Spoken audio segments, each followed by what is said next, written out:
उपमुख्यमंत्री अजित पवार बीड जिल्ह्यातल्या पूरग्रस्त भागाच्या दौऱ्यावर होते। नांदूर हवेली गावात पूरग्रस्त भागाची ते पाहणी करत होते।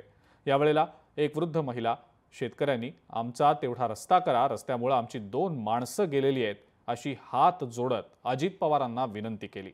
यावर अजित पवारांनी तत्काळ जिल्हाधिकारी विवेक जॉन्सन यांना या रस्त्यासंदर्भात निर्देश दिले।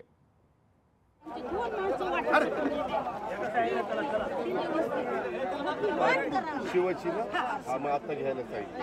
पानंद रस्त्यामध्ये ती वाट तुला म्हातारे करून देतो। अगं मावशे, ती वाट करून देतो म्हणलं ना। आता त्यावेळेस तर वाचवण्याचं काम केलेलं आहे, ते आपलं कर्तव्यच होतं। उपकार नाही, कर्तव्यच होतं ते आमच्या प्रशासनाने, आमच्या एनडीआरएफच्या टीमनी, आमदार साहेबांनी सगळ्यांनी पार पाडलेलं आहे। आता पुढच्या पण गोष्टी करतो, सगळं करतो।